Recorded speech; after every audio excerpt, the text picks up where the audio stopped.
And we're live, gents. Ooh, good afternoon. Good afternoon. But is my video better today? It's fantastic this time around, Richard. Happy days.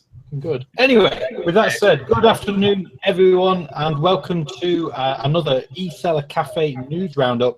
My name is Dave. We're here today joined with Matt and Richard. And we're going to be taking you through the top news of this week's e-commerce, sort of what's been going on stuff, really. So with that said, gents, let's kick things off with Amazon. I know I wasn't here last week and you had an Amazon free week. Well, I'm changing that. We're going to have some more Amazon talk. Yeah, so, Amazon free week. Maybe we should put them on a calendar when they happen, you know, because yeah, exactly. There's going to be, I imagine, more often than not that they are in the news, but we'll see how it goes. But yeah, this week the big news is that Amazon is totally dominating voice-enabled devices. So much so, I think it's to the tune of 70.6%. Amazon has market share, with Google coming up a very distant second with 23.8%, leaving the rest to pick up 5.6% of the market.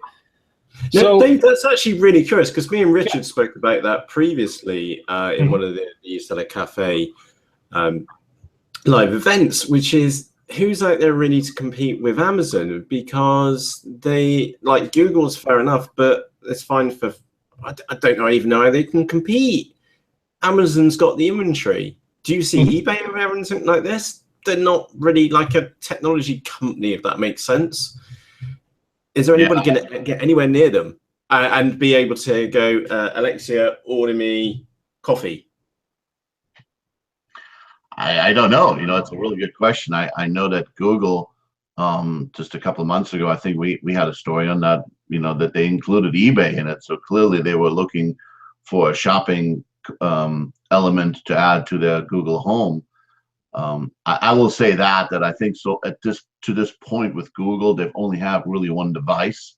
We have to see if they're going to come up with some more devices and also more, you know, price point, better price point devices, because right now they're really we're competing more against the Amazon Echo versus the Echo Dots, you know. So that'll be the next question. Clearly they have the ability that Amazon doesn't have with how many billion Android phones out there, all integrated. So those are de facto devices, you know. Somehow Google finds ways to catch up, but then again, they didn't in social media. They're still somewhere floating around. So who knows? Maybe Amazon, this is something that, you know, Amazon couldn't do anything with mobile devices or with mobile phones, smartphones, but maybe this is one way they, you know, they got ahead of everybody, and maybe Google is actually straggling with them. And I really have to be honest, I don't know where anybody else is going to come from. I mean, what's Bing or Microsoft going to do? I mean, yeah, they got Cortana, which is built into every Windows OS, and how often have you gone, hello Cortana? I can't remember that I've ever used it. As a matter of fact, half the time it annoys me when it starts to actually pop up on the bottom left-hand corner. I'm like, how do I turn this damn thing off, you know? Yeah, I got mine disabled. Probably one of the best things which I did. I mean, I started off by using Siri years ago. That was obviously the first sort of voice command thing that we had access to. But I think, for me, I don't think we can rule Google out of this. We have to remember that Amazon has had about a good 8 to 12 month leap in terms of being the only real dedicated device, voice demand device with the Echo. And only in the past, well, certainly in the past 2 or 3 months has Google Home come out here in the UK. I know it's been out in the US a little bit longer. But I get with Google, what does it do better than anything else? Search. And that is the one thing which, whenever I see comparisons online, people saying that Amazon's like search function isn't great. Alexa isn't that clever when it comes to knowing what you mean, or that interpretation of what search to do. So yes, Amazon has the shopping feature, but as far as home automation goes and general knowledge, I think Google still has a lot of tricks up its sleeve. You know, you got to remember Google has a lot of tie-ins with things like Nest and other smart home, you know, companies which they've acquired. All of a sudden, the home automation piece could become, you know, a much bigger thing for Google than it currently is with Amazon. I know Amazon still have the leap, but you know, Google, they don't mess about when it comes to this sort of thing. And yes, Amazon still has the shopping piece, but I think I've mentioned this before. If Google figure out how to tie in Google trusted stores, all of a sudden, Amazon don't have the monopoly on shopping anymore. Yes, they'll probably always have the bigger range, but what would stop Google going to someone like Jet or Walmart and working on a partnership there? There's a lot of possibilities. Yeah, that's a really curious because I know that's a really curious one. I also make a point we do want to cover the eBay updates, which we'll be covering in a few moments with you. But that's a really curious one because for Amazon, it's their device which they're subsidizing and are going into consumers' homes, where as a dedicated device specifically for that purpose, and they're bundling it up with other services as well. But the thing is that in the end, will potentially Google come out better because they don't have any of the overheads of fulfillment and things like that and customer support, for example, as Amazon would do. And they can charge merchants, like Dave, you suggested with the trusted stores. So product level ads, but audio level ads or something like that. Instead, when someone searches for these terms, then suggest your products back potentially, which I don't know, could be good fun. Yeah, I mean, I could see some interesting audio ads getting thrown in there when you put some searches in. You go like, whoa, maybe not the one you were looking for, but but in any case, the one thing with Google though is that I agree that it has the potential to maybe include more others, you know, and I do think Walmart and Jet may be, you know, working at something there because there's undoubtedly they're not going to come up with their own device. Barring that Microsoft somehow, you know, tries to wiggle its way in there, but I'm not so sure that anybody really believes in Microsoft search or shopping much. You know, that would really be a big stretch for somebody like Walmart. I think they would want to be with someone like Google. And clearly that eBay got into it with Google is a big indicator. Now, when I go to my local, you know, Home Depot or Lowe's, the market, you know, just the places where you can buy lights and bulbs and home improvement products, I do see automation products, and a lot of them do say, you know, works with Amazon, works with Google Home. So a lot of the other stuff, the third-party stuff, does work with Google Home. It may just take a more price sensitive or better priced product for that to become, you know, I think the Alexa, if you think about it, the Alexa Dot was really the thing that was the thing that was actually out of stock over Christmas. You know, I mean, and they were selling them in even 3-packs, you know, I mean, it was just crazy stuff, you know. So I think at one time they had them 3-packs for $100 or something, if I remember, you know, right. So clearly that push is what got them that market share. And while Amazon is more inclined to lose money for a period of time, I think this might be an area where Google say, you know what, we're not giving this up. We're just going to throw out another device, and they have done that with the Google, with the little video thing, you know, before with the streamer. You know, I mean, they got the $39 streamer, so why wouldn't they put out something that costs $30? They've done that. So I agree. I think Google will definitely cut into Amazon and may even cut into a lot of the shopping, and on top of that may get some of the third-party integrations that maybe Amazon doesn't want people to have, you know, like for example Netflix or Hulu or something like that. You know, that's it. You got to remember, Amazon loves to own the ecosystem in terms of whatever it is that they have. Amazon want to own it all, and with that being such a crucial part of their game plan, that just leaves the door wide open for Google, who are famous for, you know, just look at Android. It's like, yeah, Samsung use it, LG, HTC, anybody can use it, and those sort of that that take on development from Google is potentially Amazon's biggest threat. And like I said, I doesn't, the 70% market share doesn't surprise me with Amazon, purely because they were the first to market. And it's exactly the same what Apple did when they were the first, when iPhone was the only smartphone, or the only good smartphone. Literally, people couldn't wait for anything else. They wanted to have the first thing. But then, as we've seen over the years, Android has just got better and better, and more devices are sort of flooded the market. And I imagine Google once again will do that. You know, they'll take a look at what Amazon have done, and over time do it better, and do things which they know Amazon not can't do, but wouldn't want to do, like you mentioned before with the partnership pieces. And for e-commerce sellers, what this really boils down to is the structured data piece is becoming more and more important, because that's how the search is going to work. You know, it's only going to work with structured data. And to this point, you know, people have often moaned and complained, oh, why does eBay require the structured data? Why does Amazon require so much additional information now? Or whatever the case may be. Even your own website may have to have now more structured data in some form or fashion that Google can pick up, you know, and they've expanded on how to provide data to them for either Google Shopping. So that's the part that's going to really become more and more important, because the sellers that use structured data are going to be the ones that are going to end up at the top of the search list. The ones that don't are going to end up at the bottom, you know. So the sooner you can start with that, if you haven't, I think the better off you would be in the future. Absolutely. So I think that's interesting take there. I mean, on the sort of back of that news, Amazon have recently come out and launched their new Echo version with the Echo Touch. I've just put it up on my screen now.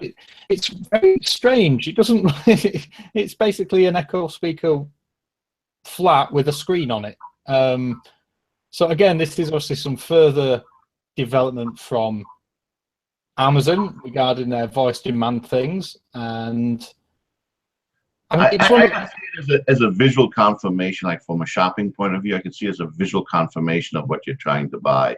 You know, say, hi Alexa, you know, I want to buy Pampers, you know, and then it shows you options of Pampers, and since it's a touch screen, you then decide which ones you want. I know that they're also trying to do the video calling.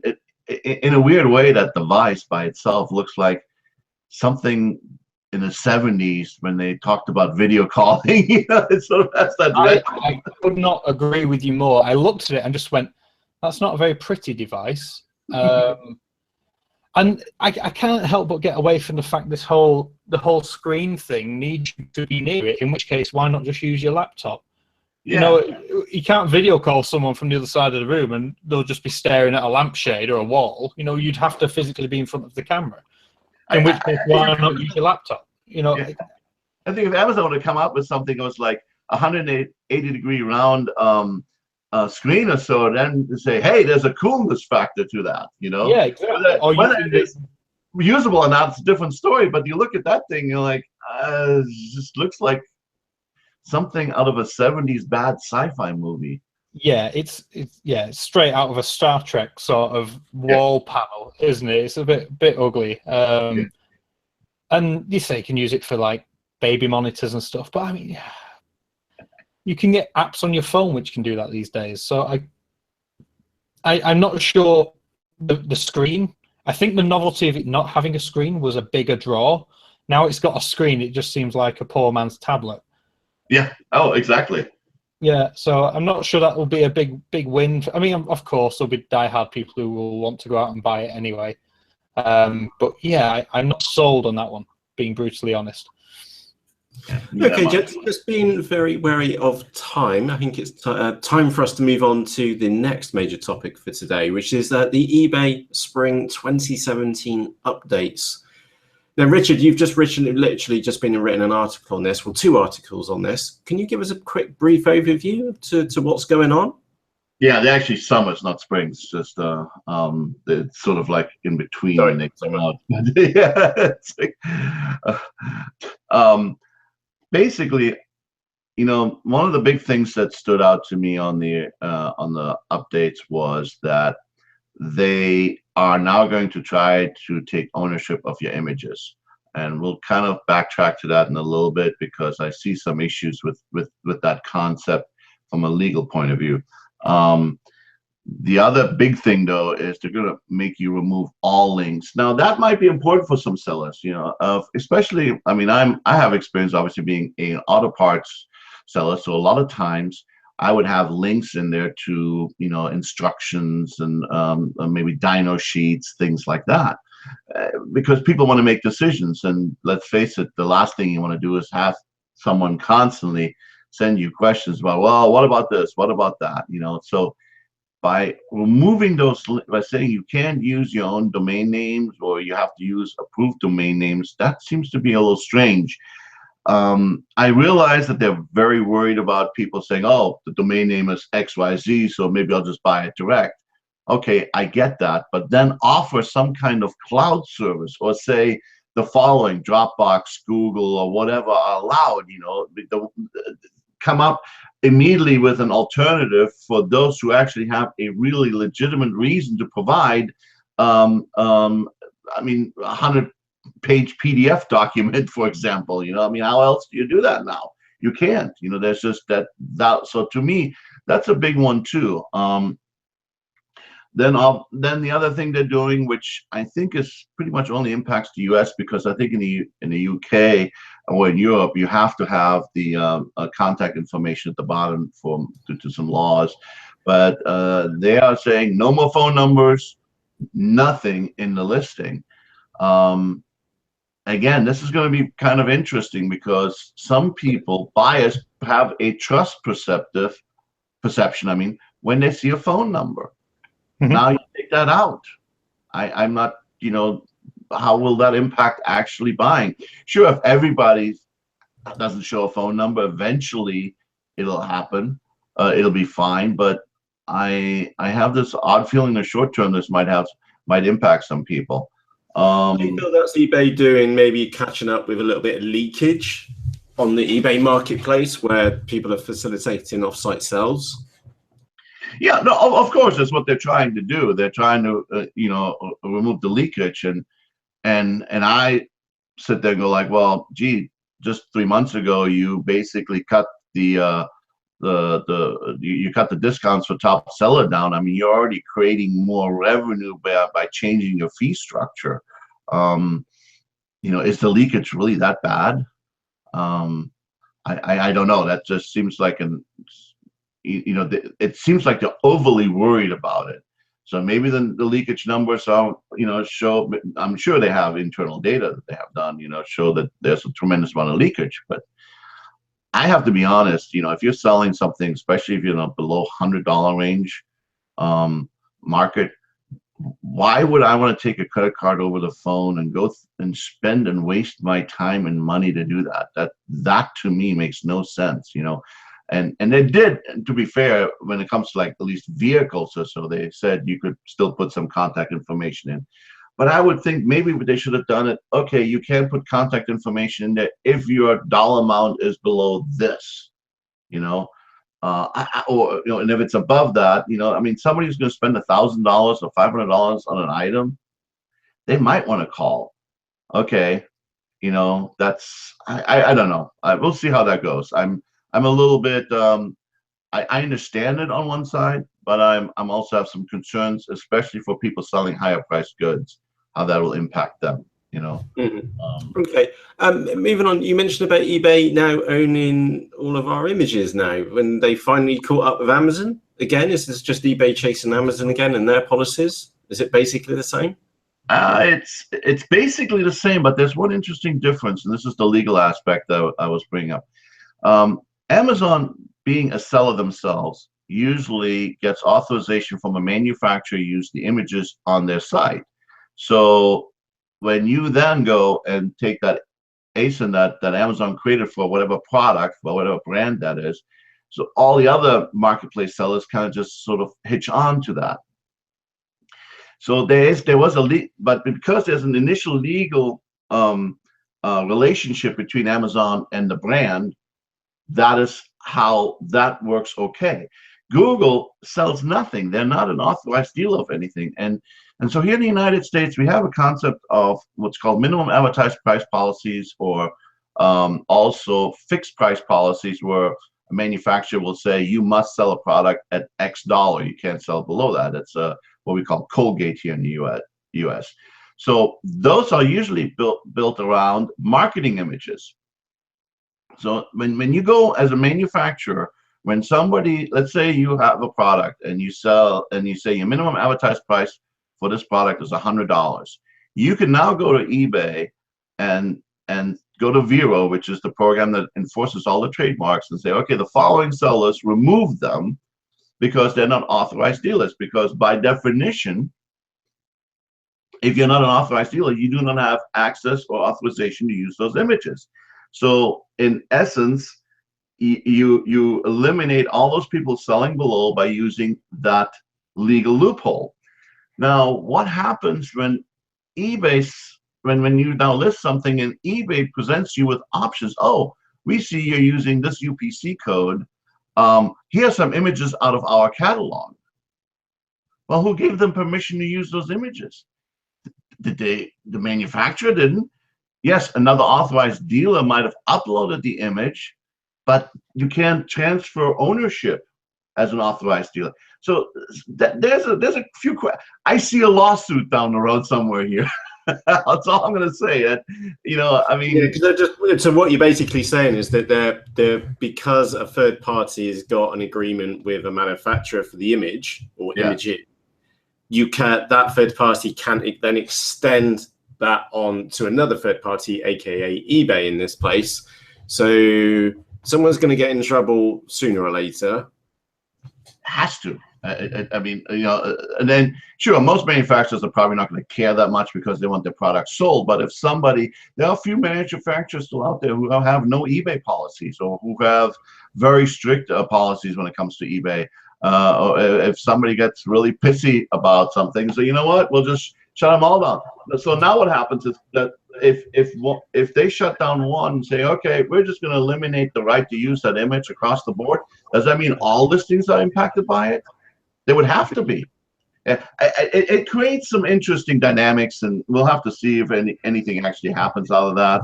But yeah, Richard, let's just stop there a minute. We got a couple of questions or a couple of notes which have just come in from the live chat, which is Nick has said the images issue really bugs me because we go above and beyond to have high-end images, and those are ours, not theirs. And again, Nick, and I guess for many of you, you've been and perhaps taken your own photography, you've had it edited, and of course there's time and cost applied to that.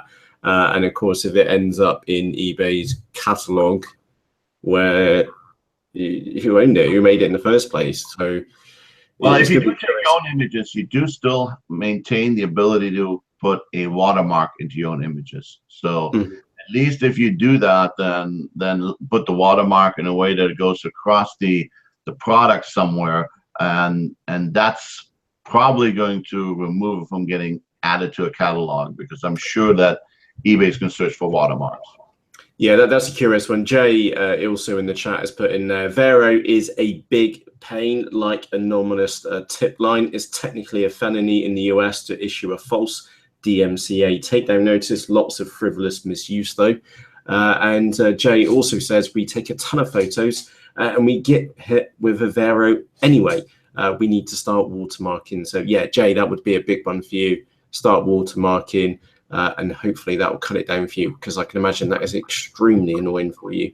Well, I will say this to Jay, because I know people who have sued over that issue and have won against eBay. If you have an issue with eBay and somebody doing invalid NOCIs is what they're called, notice of claimed infringements, you get an attorney, trademark attorney, and it'll cost you $500 probably. Have them fire off a letter to eBay and whoever is doing the takedown notices, and you'll be surprised how quickly the legal departments at eBay and the legal departments of whoever is doing it all of a sudden going to start realizing, maybe it's not such a good idea. and if they still continue to do it, as I said, I know of one person who has gotten a 6-digit payout out of that deal. So there are legal ways to fight back. It sucks, but you know, and the problem, eBay is a little bit in between, because it must. eBay's philosophy is that, okay, we received this Naki, we must adhere to it, because that is, there's a safe harbor provision in the DMCA that says if you don't do it, then you become liable yourself. But there are still some gray areas as well, and you may just unfortunately have to take an attorney. And I have been on this bureau side of it. I've been on the manufacturing side of it, where I had the attorneys. So I know the legal aspect there, how to fight it back on it from the brand side of it. But if you run into that, yes, you can. You know, you may have to spend a few $100 on an attorney and just set everybody straight, and then hopefully that'll stop. We went off topic on a legal issue here. Yeah, sorry, we went on a slight bender there. No, there was. We've got the deadline in June 2017 for the active content. Yeah. I'm sure many of you know about the active content policy, so we're not going to cover that there. We also have category changes. Now, what we'll do, obviously, in the video description underneath this video, we've got links to the topics which we're covering. Do go and take a look at that, because there are category changes. Now, my personal suggestion when it comes to category changes is go and check, because if you can get one up from your competitors by implementing those category changes before your competitors, there are times when items listed in what category, in part of the category tree, which is now turned into other, is that you can get one up on your competitors because they may not notice it, and you're actually in the correct category. It won't have an epic difference in sales, but especially if you've got items which of categories have been broken out into sub-trees, for example, you will get one up on your competitors because they probably won't notice those category changes. So do have a look. Even if you go and have a look and there are no changes at all which affect you, happy days. But if there are, go and have a deeper look at them and see if you need to make any changes for your items. Does that sound fair, by the way, Richard, Dave? Yes, that's very fair. There's a couple other things probably want to touch on. One is the top-rated global seller standards are changing. I read through that. I sell internationally. You know, I don't know how much impact that really will have on anybody. You know, people, if you're a U.S. seller and people are looking for products on the U.S., they're just going to buy from somebody who's got good feedback. I don't know it matters that much what eBay is doing there.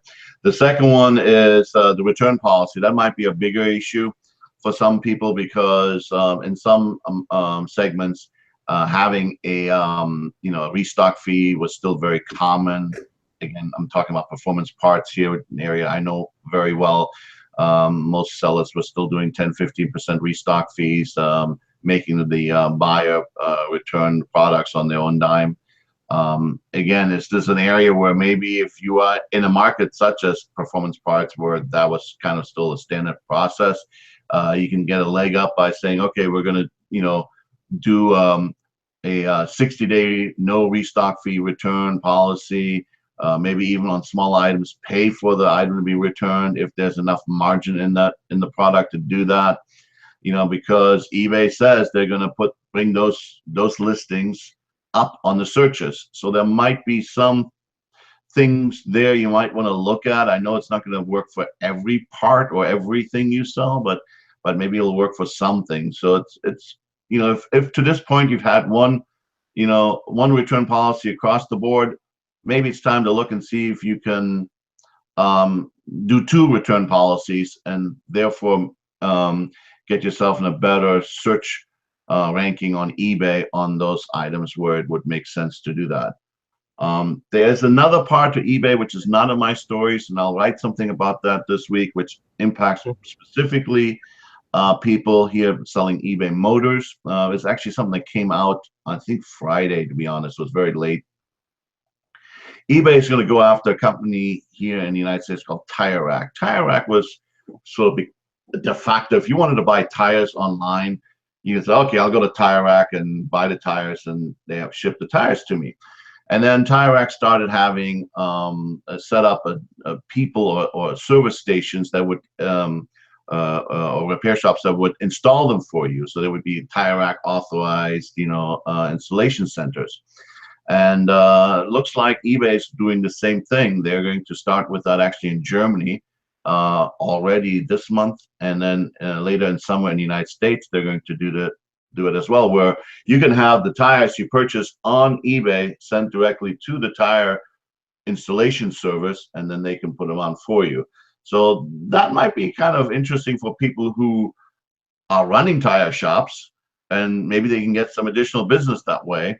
And it'll also be interesting to see whether they're going to expand that to other performance or other parts. It doesn't have to be performance parts, to other car parts where they could be installed. So interesting one to watch, and look for an article later this week on that one, as I'm going to give it some additional thought on how that might expand down the road. And I think we pretty much covered all major points about eBay in the US. There's something with eBay in Canada involving taxes on shipping. I'm gonna have to be honest, read up on it. I noticed it, I read it. Most of the time, Canada and the US are the same, or virtually the same eBay seller updates, but that one was a little curious because it involved taxes, and Canada likes to tax everything. Anything specific to the UK, maybe or Australia that you guys saw, other English-speaking platforms on eBay? There is actually a curious one. It's something which we have not seen, and again, I'm disappointed, because it's not been implemented, and it's something which I suggested it's got to be for a good year ago now, which is very simply to, and it's a big thing here for myself and obviously for sellers which are based in the United Kingdom, and I'm obviously taking this from a consumer's point of view, which is that if I need something quite quickly, I would really like to be able to filter items by delivery time here into the United Kingdom. So we are now on Monday, and I was obviously we're in the afternoon, so realistically delivery would be Wednesday probably at the earliest for cut-off times. And there is no current ability to filter items by actual delivery time. Now you can filter by United Kingdom, and again, sorry, we're from myself and Dave are from the opposite side of the pond, but I'm sure it's the same for you as well. If you want something kind of quickly, you want it kind of quickly, and you'll be able to search within an area, and even if you do a search within a mile radius of a postcode or a zip code for you, that's still incorrect, because you still have Chinese-based sellers or foreign-based sellers who have misrepresented their location, and you don't get the items. What I'm interested in is that I can buy on Amazon and I know you can get it next day. I can buy on eBay and perhaps get it for cheaper, but it may not turn up for a fortnight. So that's the update which we're missing right now, and I'm really disappointed that we have not seen it, because I want to know. And when I'm shopping on eBay for some pin headers, we won't go into what they were, but it was nigh on impossible trying to find the ones which I could get here for Wednesday. And we're missing that search, and that would solve so many issues on eBay. And again, there are times when I want a cheaper product, and I frankly don't care if it's going to take a fortnight to get to me. I mean, I'm only interested in price. But then there's other times when I want those pin headers and I want them pretty quickly. And I can't filter. As a consumer, I can't filter. And it's been a long-standing issue for eBay with, I hate to bring the topic up, but it is misrepresentation of location. Now, eBay has got better, et cetera, but as a consumer, we are unable to filter just by US-based businesses and items which can get to us quickly. And again, Amazon are just owning eBay when it comes to delivery. Well, there's no way to filter them out. Sorry, there's my pain point, and it's been a long-standing one. What do you guys think? Well, there's two things to that. Number one is let's take the speed. eBay in the United States is actually implementing sort of the guaranteed 3-day service deal, and that's going to be you can, as a seller, designate these to be, I can get this stuff there in 3 days to people, and use methods to do that. The second one is the item location. There's an interesting seller pain point here, because I understand the buyer pain point, but I also work on the seller pain point on that one, because eBay, and I let me just say this, that I have complained to eBay about this for 10 years. Why can't we, in the United States, you used to be able to say, I ship from a national warehouse. And what I said to eBay, when I had an eBay rep at the time, it says, why can't we just say national warehouse and indicate some kind of mapping based upon where the zip code is, some kind of customized mapping. And they saw that as a difficulty. And one of the issues that happens is, because of the size of the US, I have the situation where I have a warehouse here in Florida, but I can also ship from the manufacturer in California. Well, I have no way on eBay to designate whether my stock is available in California or Florida. And in order to comply with legal sales tax requirements, I have to say Florida, because that's why I collect sales tax, because I don't collect sales tax anywhere else. So this whole quagmire of the legal requirement to state where I collect sales tax, item location has to match that. And then if I use multiple warehouses, and if I run out of one, I have no way to indicate that, well, I'm sorry, I ran out of it in Florida, but I have 100 of them in California, and to this date, eBay just sort of like does this, when it comes to that issue. And as a matter of fact, you hit the nail right on their head. They just do that and go, what problem? Yeah. Can't see it, it's not a problem. Sorry, Dave, go on. I was going to say, if you can't see it, it's not a problem. and it's amazing. I mean, like I said, I've done this. I've talked with. This is for 10 years, and I've wondered why we can't find some way to do it. Or I've even suggested, well, why don't you then allow, at least maybe at minimum, let me list one item as in stock in Florida and one item in stock in California, and if I run out of stock in Florida, oh no, that'll violate duplicate listing policy. Okay, so do you want correct representation to the buyer, or do you want to sit here and deal with a policy BS, and it seems like their own explanation is, well, we would like you to just use the location that is most likely to ship from and or legally correct. Well, what the hell does that mean? Because the buyers don't understand that. Exactly. And again, what do buyers care about at the end of the day? There's me earlier on today. I don't really care. I want it quite quickly. Wednesday's acceptable, and I can't search. So if you're based in the US and Thursday is acceptable because free day, there's no filter option. Even if you choose the United Kingdom, the results are complete rubbish. So you either just give up, go local, or buy somewhere else. And unfortunately, and again, those of you which are based in the United States, you may be shocked by this, but up to 11 o'clock in the morning, so 11 a.m. here in the United Kingdom, in most places, and obviously for a select number of products, but the range is obviously getting bigger, and I've used it many times myself, is that on Amazon, I can have same-day delivery for nothing more for being a Prime subscriber. So 3 days delivery. I understand the United States is like a lot of land, but to give you a heads up, like what the future's coming, same-day delivery is well out there. And I'm sure if you're in more suburban areas, New York, wherever you are, is that you've probably got that available to you. eBay, just the history there. What did they buy? Shuttle. They looked at it and it just never. About 5 years ago, and have done nothing with it, from what we gather. Yeah, and it's such a shame. And this was a point I was going to come on to, is that Amazon for the past 5-6 years have totally just changed expectations when it comes to delivery. They are single-handedly responsible for it. I don't care what anyone says. Like Matt has said now for the past sort of 2 years, if it's not here with me tomorrow, then it's late. And very soon it's going to be, if it's not here with me today, then it's late. And that's obviously the perception here in the UK. Obviously, like we said, the USA is much bigger logistical challenges to face with.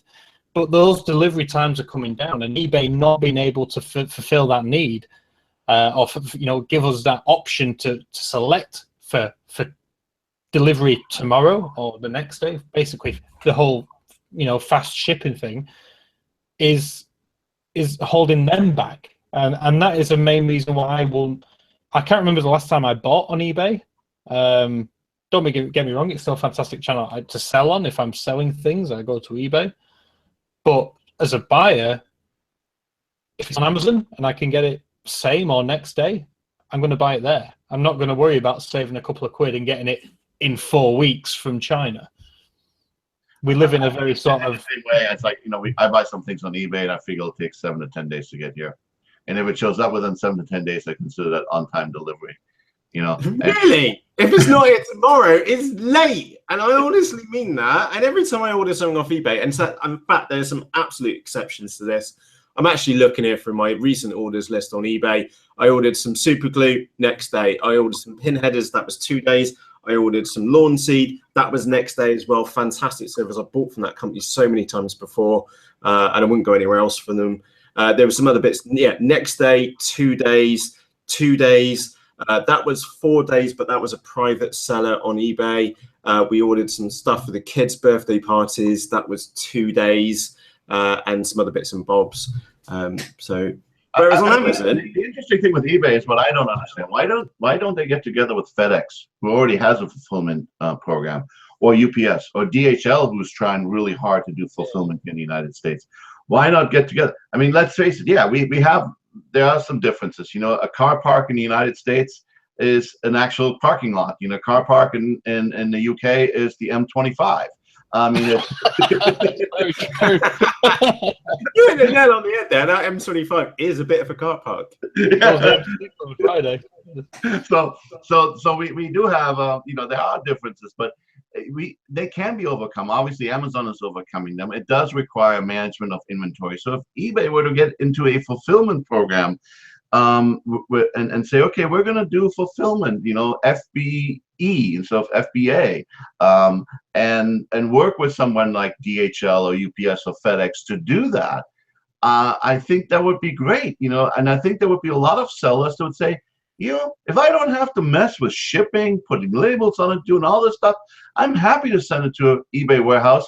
And even if I have to commingle like it happens here in the United States with Amazon, I'm not sure if that happens in the UK, but if you sell branded products in the US with FBA, if the same UPC code gets commingled among all the sellers, so if 5 sellers sell products, send products to Amazon, they separate them across the United States so that they can be delivered in 2 days. But the ones in California might have not come from you. They might have come from a California seller, or however that all works. I mean, they use some very sophisticated load management systems.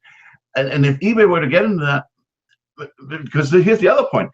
Let's look at, what does Amazon charge? 10, 12, 14%, depending on what category you're in. Well, that's where we're getting to with eBay. And yet they're shipping for that. I know, it's nuts. Now, Richard, Dave, I'm very conscious of time on there, and apologies to you for us going off on this slight little tangent about the thing which we were again missing from the eBay updates. Is the filter by delivery time as a consumer? This is me putting my consumer shoes on and or hat on, and then as a buyer, I want to know when the item is going to be with me. I'm sure it's the case for you as a consumer and also for your customers as well. So maybe we might see that in a later update. Fingers crossed, legs crossed. Oh, it's not like we've been waiting long. Maybe I need to write an article about it and specifically at eBay and Twitter it every day, every 5 minutes. What do you think? Oh, I've already written one. You can borrow mine. You can borrow mine, and I can give you another one on why they should not put third-party adverts on the eBay site. And that's the topic for today as well. We're not going to start on that one.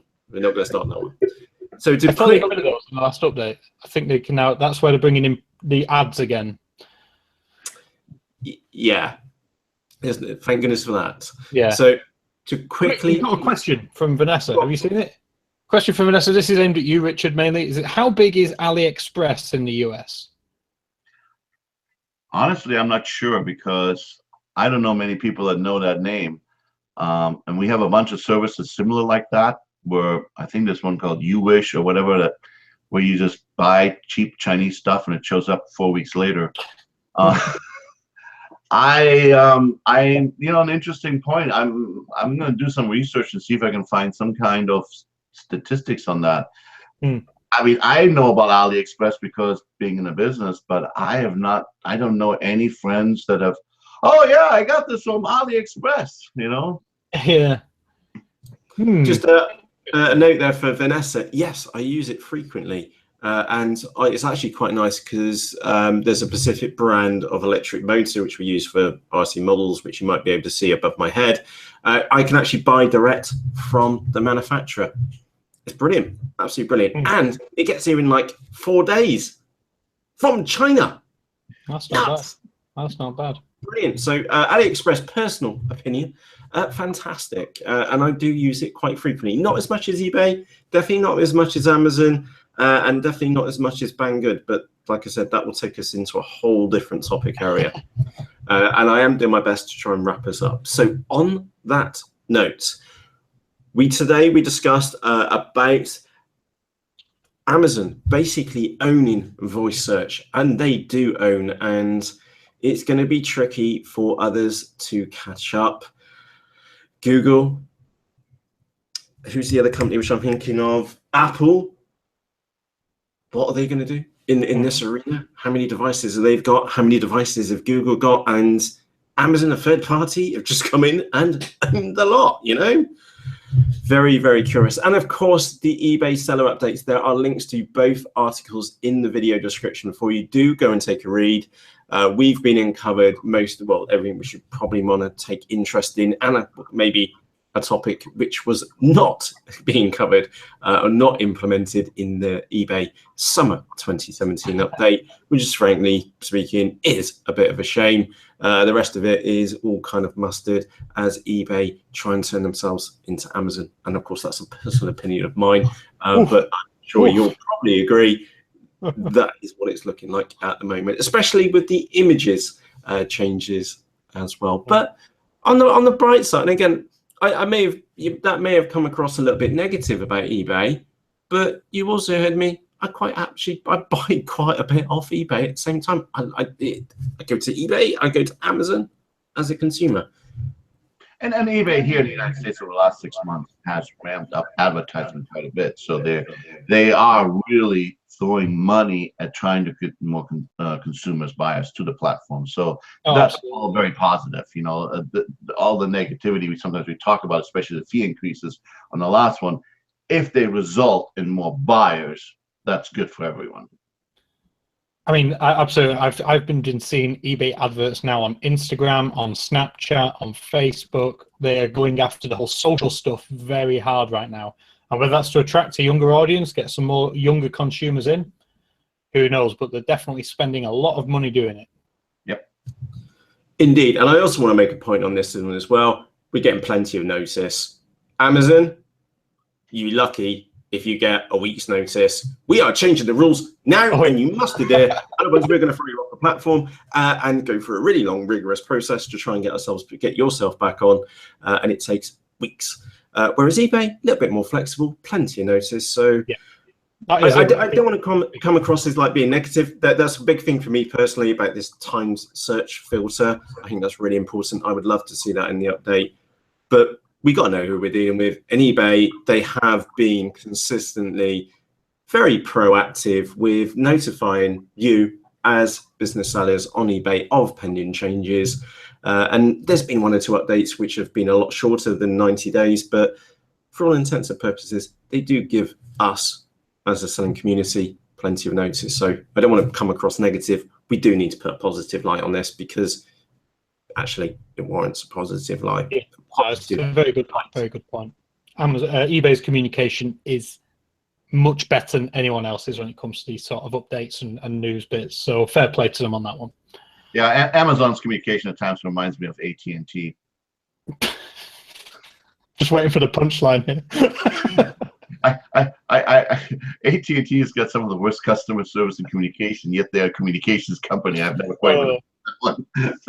So anyways, I imagine it's like BT here in the UK. Yeah, it's anyways. Okay. Right. So on that note, thank you very much for joining us for this live session. We do hold them every single week on a Monday. Now, the time does vary, obviously, depending where you are in the world. We will be alive again at exactly the same time next week with hopefully with some more exciting topics for us to cover. Remember, if you are watching the recorded version, if you've got any comments or opinions about things which we've been covered today, you can let us know either in the comments section underneath this video or on the relevant article over at eSellerCafe.com as well. So on that note, from myself, Matt, from me, Dave, I'd like you to go and hit the thumbs up button underneath this video. And me, Richard. Thank you very much for watching. Yeah, we need to work. We need to work on this one. We haven't quite.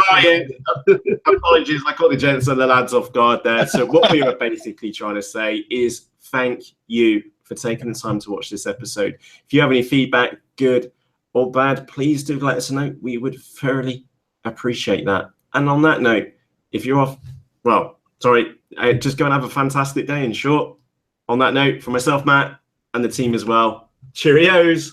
See you guys. See you next week, guys. Take care.